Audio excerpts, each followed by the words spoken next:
Debt collectors want you to believe one thing, that you have no options. The phone rings. You see an unfamiliar number. You answer, and suddenly someone is demanding payment, creating urgency, and making you feel like you need to make a decision immediately. For many people, that pressure leads to the same mistake. They agreed to a payment plan they cannot afford. They promise more than their budget allows, or they send money without fully understanding their rights and options. But here is the truth. Debt collection is a negotiation. You are not walking into a battle where the other side controls everything. You are entering a financial conversation where preparation, patience, and strategy matter. In this video, I'm going to show you how to approach debt collectors the right way. The goal is not to ignore your debt. The goal is to take control of the situation and make decisions based on your financial reality. Remember, debt collectors are businesses. They understand numbers, settlements, and payment arrangements. You need to understand those same things before agreeing to anything. So before you pick up the phone and make another promise you cannot keep, watch this entire video because I'm going to walk you through the steps that can help you negotiate from a position of confidence. The first mistake many people make with debt collectors is immediately admitting responsibility and agreeing to payment before they know exactly what they are dealing with. Before you negotiate anything, you need information. The first step is requesting debt validation. A debt collector should be able to provide documentation showing what the debt is, who the original creditor was, the amount owed, and that they have the legal ability to collect the debt. This step is important because mistakes happen. Accounts can be transferred, sold, or reported incorrectly. Sometimes balances may include fees or information that needs to be reviewed. When you receive a collection call, avoid making emotional decisions. I would like written verification of this debt before discussing payment options. This creates a paper trail and gives you time to understand your situation. Another important point. Do not feel pressured to immediately provide your banking information or make a payment while you are still gathering details. Your goal is not to avoid responsibility. Your goal is to make an informed financial decision. You would never buy a car without knowing the price. Your debt deserves the same level of attention. Once you understand exactly who is collecting, how much is owed, and what documentation exists, you move into the next phase. Negotiation. Preparation gives you leverage. And when it comes to debt, leverage is everything. Many people do not realize that debt collection is often a numbers game. This does not mean every debt can automatically be reduced, but it does mean there may be room for negotiation. The biggest mistake people make is assuming the amount on the statement is the final amount they must pay. Negotiation exists because financial situations change. Maybe you lost income. Maybe unexpected expenses caused you to fall behind. Maybe the current monthly payment is impossible with your budget. When negotiating, you want to clearly communicate your financial reality. You do not need to explain every personal detail of your life, but you do need to communicate that the current balance or payment arrangement is not realistic. One strategy is offering a settlement amount. For example, you may say, I want to resolve this account, but I cannot afford the full balance. If you can offer a settlement agreement, I may be able to make a payment. Some people negotiate settlements for a percentage of the total balance, depending on the account, creditor, and situation.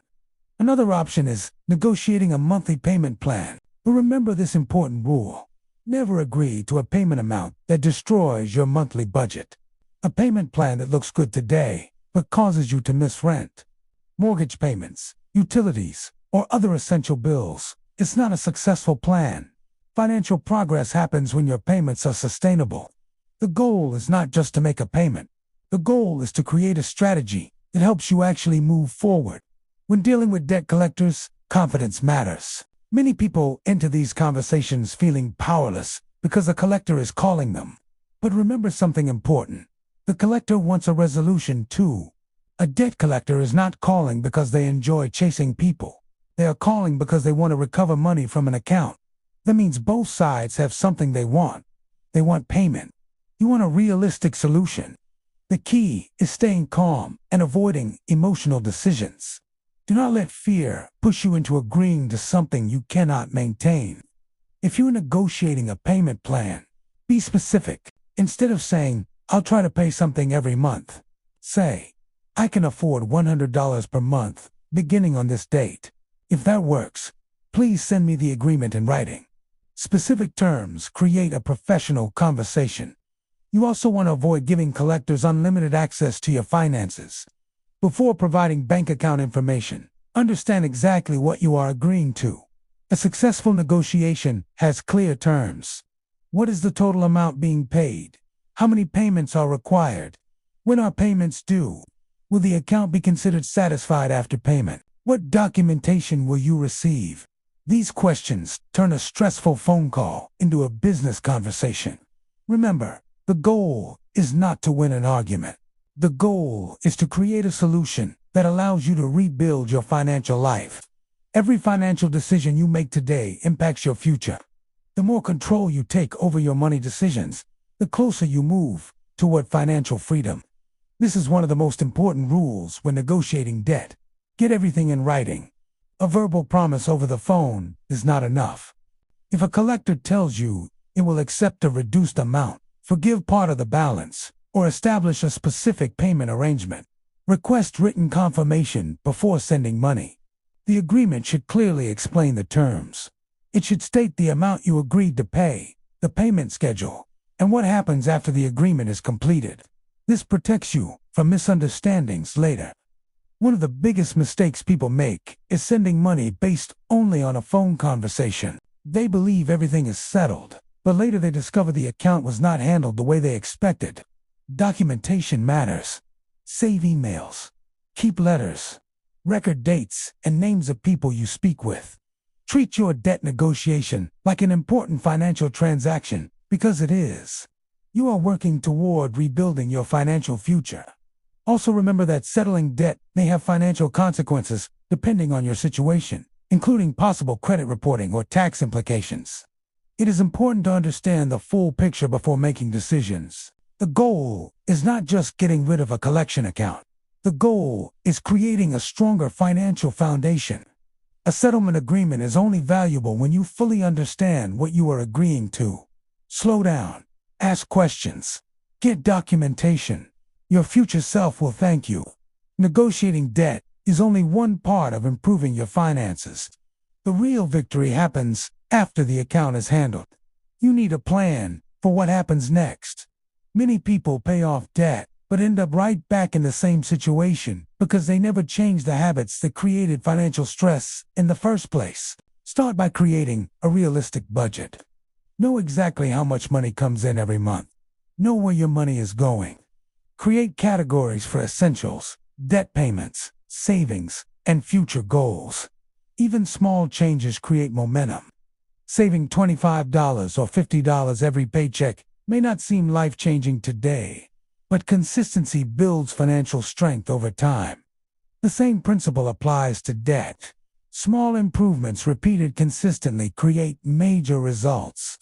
Avoid the temptation to use new credit to replace old debt. Instead, focus on building emergency savings, controlling spending, and creating financial systems that make success easier.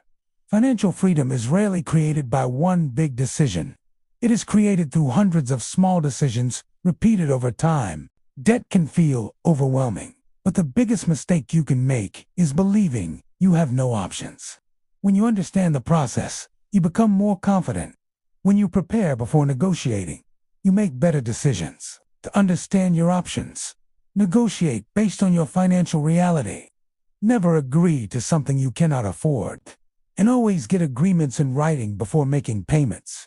Your financial journey is not about perfection. Everyone faces challenges. What matters is the next decision you make.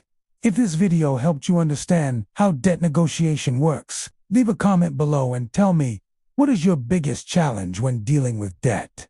Is it paying off balances? Creating a budget? Handling unexpected expenses?